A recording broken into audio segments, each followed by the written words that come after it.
Buenas tardes. Voy a presentar los cálculos de la clase del 16 de abril de física clásica.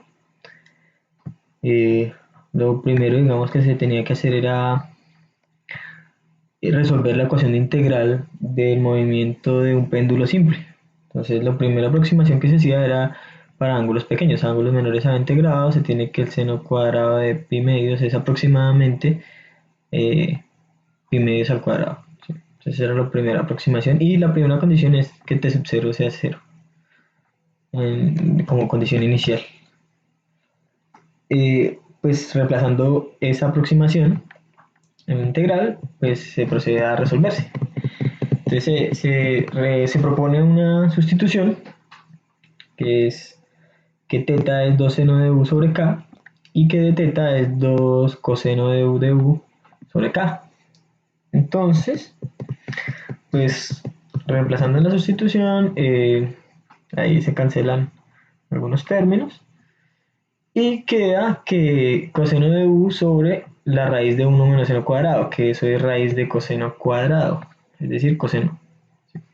Entonces se cancelan los cosenos y queda una integral pues muy sencilla, que es 1 sobre k por la integral de u, que es 1 sobre k por u. Como u, pues de la sustitución es seno inverso de teta por k sobre 2. Entonces, pues evaluando ya nuestra integral de teta sub 0 a teta, nos queda 1 sobre k por seno inverso de k teta medios menos 1 sobre k seno inverso de k teta sub 0 medios. Lo que pasa es que este término se hace cero por las condiciones iniciales de teta sub 0. Bueno, ya esa era la integral, pero entonces la ecuación integral pues ya sería con el omega t, el omega sub 0 t. Y bueno, acá se cancelan los k's y quedaría de esta manera. Entonces la idea es despejar teta. Entonces despejando teta, ¿sí? Sacamos seno a ambos lados y despejando teta queda de esta manera. 2 sobre k por seno de omega sub 0 por el tiempo, donde 2 sobre k es omega sub 0. Entonces con eso encontramos la ecuación de movimiento de un péndulo con la aproximación de ángulos pequeños, que es como un movimiento armónico simple. Eh, bueno, lo siguiente que se hizo fue, pues, bueno, se dio el espacio de fases y se hizo digamos, pues que por conservación de la energía total es igual a la energía inicial. Entonces simplemente era pues igualar esas dos energías, esa era la tarea que había que hacer. Igualar las dos energías, acá se hace la aproximación también de ángulos pequeños, es decir que seno cuadrado es teta medios al cuadrado. Y, y ya, es simplemente eso. Se dice, o sea, finalmente, bueno, cancelar acá. Y finalmente pues va a dar esto, p cuadrado sobre 2m, que a 2m lo va a llamar a cuadrado, mgl teta cuadrado sobre 2, al final b cuadrado lo va a llamar 2 sobre mgl, ¿eh? Y esta h sub 0, ¿sí? Esta es la energía inicial, va a llamarse s cuadrado de teta sub 0. Esta era la segunda parte que tocaba hacer. ¿Sí? Al final encontramos que esto es una ecuación de una elipse, ¿sí? Y pues graficando p sub 0, ¿sí? Con respecto a teta, pues nos tiene que dar este plano de fase, ¿sí? Y la tarea era, digamos, hacer esa misma gráfica en un programa, en un software para graficar.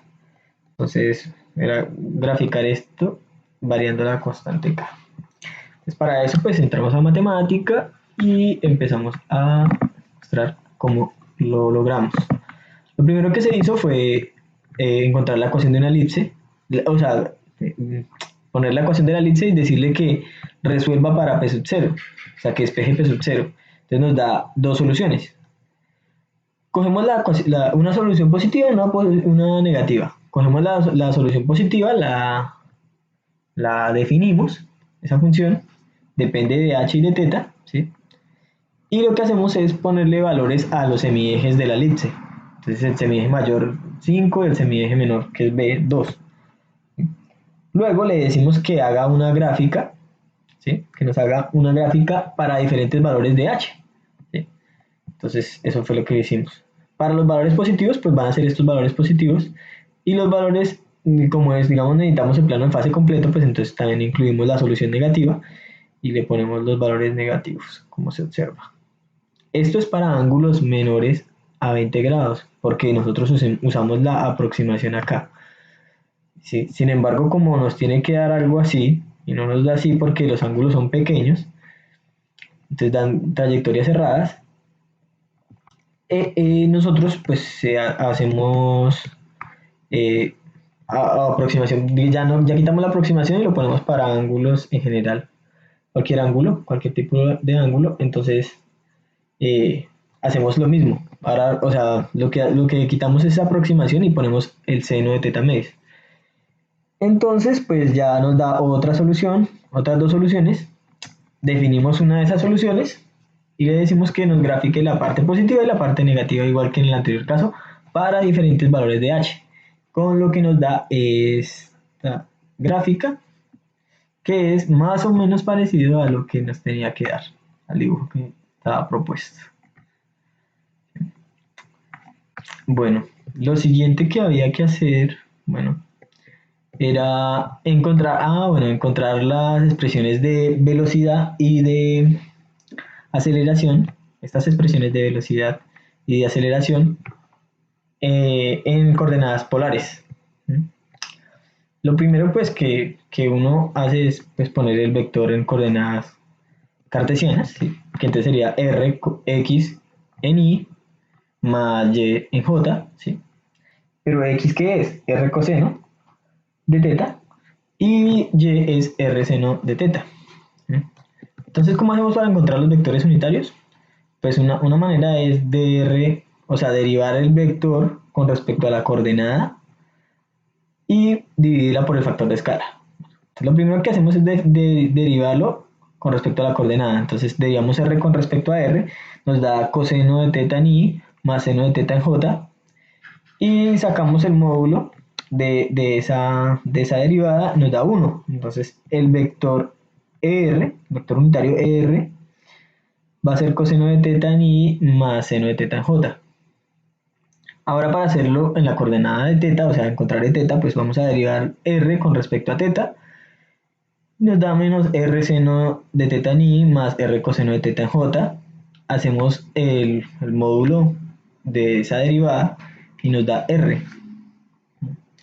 Entonces, pues dividimos esto para encontrar dividimos esta derivada sobre el factor de escala y nos da el vector unitario de teta, que sería menos seno de teta en i más coseno de teta en j.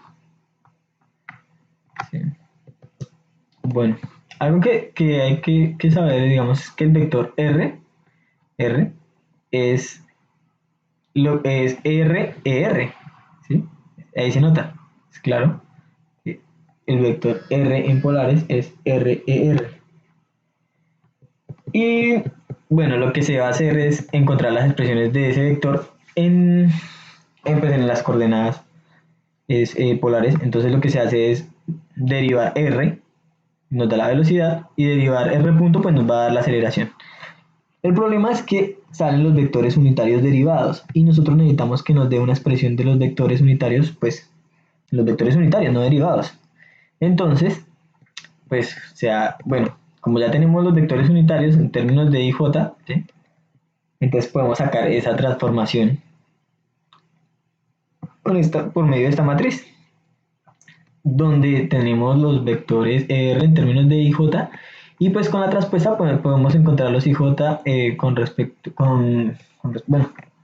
los vectores unitarios en polares. Entonces ya tenemos estas matrices de transformación, que esta es la traspuesta de esta, y lo que queremos hacer es derivar de esta matriz que está acá, de esto que está acá. Vamos a derivar esto. Entonces lo derivamos, ¿ya? R punto, R teta punto, y derivamos el coseno, pues menos teta punto por el seno. Bueno, y así con los demás. Y lo que hacemos acá con IJ, pues va a ser, como IJ ellos no dependen, digamos, siempre ellos no varían, pues entonces ellos no, la derivada no es igual, ¿sí? Entonces, lo que se hace es reemplazar que es I, que lo tenemos acá, y es esto. Entonces lo reemplazamos y nos queda el producto de dos matrices y nos quedarían los vectores unitarios derivados en polares en términos de los vectores no derivados, o sea, los vectores unitarios. Entonces, pues lo que hacemos es el producto matricial. Este término se hace cero, ¿sí? Menos y más. Ese término se saca factor común seno cuadrado más coseno cuadrado. Eso da 1, entonces nos queda teta punto. Acá este nos queda menos teta punto y este se cancela y queda 0. Entonces, esta ecuación es la ecuación de los vectores derivados, unitarios derivados en términos de los vectores no derivados. Entonces, aquí saldría que r punto es teta punto por e teta. Teta punto es igual a menos teta punto por r. ¿Sí? También podemos derivar los vectores pues, para encontrar las segundas derivadas, porque también hay unos con segundas derivadas. Bueno, el caso es que volvemos a nuestros vectores de posición, velocidad y aceleración, y lo que hacemos es, en donde hayan derivadas, pues ponemos el término. En este caso la velocidad es r punto por r más r por r punto. Entonces, ¿qué es r punto? Ah, es teta punto por e teta. Entonces reemplazamos teta punto por e teta y ya tendríamos la expresión de la velocidad. Y la expresión de la aceleración, pues de la misma manera se hace. Y pues ya se encontraría la expresión de aceleración. O sea, solo es reemplazar los valores. Ya, pues esta era, digamos, una de las tareas que ya se hicieron. También se hicieron. También trabajamos con una energía potencial típica y nos dieron un pseudo potencial y nos dijeron que tuviéramos esta gráfica, la reprodujéramos. Entonces se hizo la reproducción de la gráfica aquí. ¿Sí? Entonces esto tiene un pseudo potencial que hay que graficar. ¿Sí? Entonces, bueno, se hizo así. Se puso el pseudo potencial, ¿sí? Para un valor de K mayor a 0, otro valor de K menor a 0, ¿sí?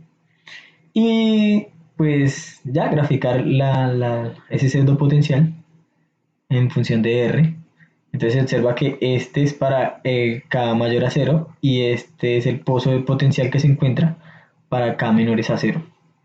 ¿Mm?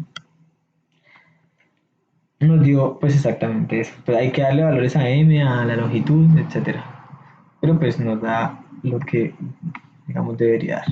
También nos dijeron que encontráramos que era U, o sea, que era cuál era este punto de equilibrio y además cuál era el valor de la función en ese punto. Entonces, pues para encontrar ese valor, pues lo que hace uno es derivar U de R, ¿sí? Igualarlo a cero. Entonces, pues cuando hacemos eso, entonces, pues derivada de R va a ser esto. Lo igualamos a cero y despejamos R. La idea es despejar R.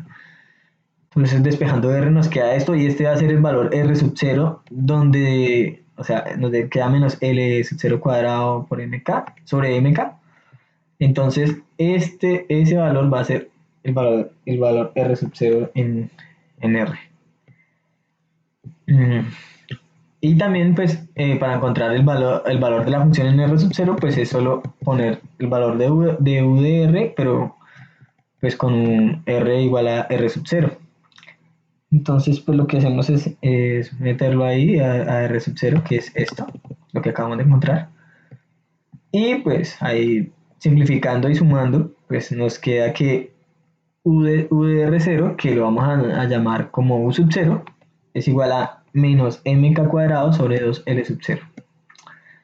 Sí. Algo que más se debía hacer era hacer este cambio de variable, ¿sí? Que era pues hacer el cambio de variable de r de teta a pasarlo a du de teta. Entonces, primero nos dice que 1 sobre R es igual a U, entonces por lo tanto R va a ser igual a 1 sobre U, lo que quiere decir que R cuadrado es igual a 1 sobre U cuadrado. ¿Sí? Entonces lo primero que vamos a hacer es derivar R con respecto a teta, ¿sí? Y pues R pues depende de U y U, o sea, U debe depender también de teta. Entonces hacemos la derivada, eso nos queda menos U cuadrado por du de teta, ¿sí? Eso quiere decir que elevando al cuadrado, pues va a quedar dr de teta al cuadrado igual a 1 sobre U igual a 4 por du de teta al cuadrado. Y pues despejamos du de teta al cuadrado, que es lo que nosotros queremos tener. Entonces despejando, nos queda esto. Y reemplazamos el valor de dr de teta que ya lo teníamos acá arriba, dr de teta cuadrado. Simplemente reemplazamos y simplificamos, operamos las cosas que se puedan cancelar. Y llegamos a esta parte que digamos acá es interesante, que uno ve que podemos completar el cuadrado acá con este mk cuadrado L sub 0 al cuadrado. Entonces lo que se hace es sumar y restar por m por k sobre L sub 0 al cuadrado al cuadrado. Entonces se suma y se resta el mismo. Y de esa manera completamos el cuadrado y factorizando nos queda de esta manera. Vemos que esta parte, estos dos términos, no dependen de U y todos son constantes. Entonces, eso va a ser, estos términos son constantes y lo vamos a llamar a cuadrado. Y estos términos si dependen de U, entonces se les llama z cuadrado a esa parte. ¿Sí? Se observa que z, acá no es z cuadrado sino z es igual a mkl sub 0 más u. ¿Sí? Entonces, si derivamos de z con respecto a θ, pues va a dar igual a, o sea, como esto es una constante, pues ese es 0. Entonces, la derivada de z con respecto a θ va a ser du de θ. Entonces, son iguales. Entonces, lo que hacemos es cambiar acá du de θ, pues de z de θ. Y va a ser eso mismo. Entonces, nos queda esta ecuación. ¿Sí? Que la solución de esta ecuación es z igual a coseno de θ menos θ sub 0, donde θ sub 0 es una constante fácil. Luego, cuando tratamos de regresar a las ecuaciones originales, pues va a quedar que z cuadrado, ¿sí? Que ya teníamos el valor de z cuadrado, es igual a cuadrado coseno cuadrado de esto, ¿sí? Y pues lo que se hace es despejar r. Despejamos 1 sobre r y nos queda esta ecuación. Acá lo que se hace es poner el valor de a, que ya sabíamos que era a cuadrado, pues lo teníamos definido aquí. Entonces pues ya sabemos que es a. Ponemos el valor de a y nos queda esta ecuación, ¿sí? Que puede ser reescrita de esta manera, donde b es mk sobre L sub 0 y e, que es la excentricidad, va a ser la raíz cuadrada de 2h L sub 0 al cuadrado sobre mk cuadrado más 1. Esta ecuación 1 sobre r, esa es la ecuación de unas curvas cónicas con origen en el foco y con una cierta excentricidad, donde la excentricidad es e. Entonces la tarea que se dejó en ese punto fue encontrar, graficar esta función, ¿sí? Variarle el k, el h y la excentricidad y ver de acuerdo a cómo va variando qué trayectoria tiene la partícula digamos como en ese pseudopotencial. Entonces, pues acá se hace una tabla, ¿sí? En donde se ponen esos parámetros, digamos que el valor de k, el valor de h, el valor de la excentricidad y nos dice qué trayectoria debería tener. Entonces vamos a hacerlo para los primeros casos. Entonces nos dice que k sea mayor a 0, el valor de h también mayor a 0 y la excentricidad mayor a 0. Entonces eso es lo que hace hacer. Bueno, para hacer eso, pues primero graficamos el pseudopotencial, definimos algunas constantes. El valor de la excentricidad, la definimos la excentricidad. Además hay que ver que la excentricidad depende de h y de k. Es decir que pues va a depender el valor de h de e, va a depender de h y de k. O sea, tenemos que tener en cuenta eso para definir e. Y pues acá definimos la función, ¿sí? La función que vamos a graficar obviamente. Entonces vamos a hacer el caso en el que la excentricidad es mayor a 1. Entonces cuando la excentricidad es mayor a 1, tenemos que garantizar también, digamos que h, o sea, h debería ser mayor a 0 y k mayor a 0. Entonces probamos con 1, 1 y 1. O sea, h1, k1. Y eso nos da un valor de raíz de 3 que es mayor a 1. Entonces sí cumple para el primer caso. Y lo graficamos con esos valores de h y de k y nos da una hipérbola, que es lo que nos debería dar acá, porque dice que cuando k es mayor a 0, h mayor a 0 y e mayor a 0, pues nos da una hipérbola. ¿Sí? Ahora, si hacemos k mayor a 0, h mayor a 0 y e igual a 1, nos tiene que dar una parábola. Entonces vamos a ver cómo nos da la parábola. Entonces cuando e es igual a 1, fijémonos aquí que para que, acá, esa parte, para que e sea igual a 1, por obligación h debe ser 0. Si h es 0, e es igual a 1. Entonces le damos la condición de que h sea 0. Entonces queda que e es igual a 1 y graficando nos da una parábola que era justo lo que nos tendría que dar. El siguiente caso es que k sea menor a 0, h sea mayor a 0 y la excentricidad sea mayor a 1. Entonces volvemos aquí. Entonces le damos valor a h mayor a 0. ¿Sí? Bien. El valor de k menor a 0. Entonces le damos menos 1. Y vemos que raíz de 3 sigue siendo mayor a 1. Entonces sí vale. Y lo graficamos. Si valen esos valores de k y h. Y lo graficamos y nos da una hipérbola. ¿Sí? Entonces acá nos dice que debía darnos. Entonces una hipérbola con asíntotas definidas, etcétera. Entonces ya nos da. El tercer caso es cuando k es menor a 0, h se encuentra entre u sub 0 y 0 y e es menor a 1. Entonces vamos a hacer ese caso. Entonces nos dice k menor a 0, entonces le damos valor de menos 1, ¿sí? Y el problema es h, el valor de h. Cuando k es menos 1, u sub 0, ¿sí? Es 0,5, menos 0,5, porque u sub 0 depende de k.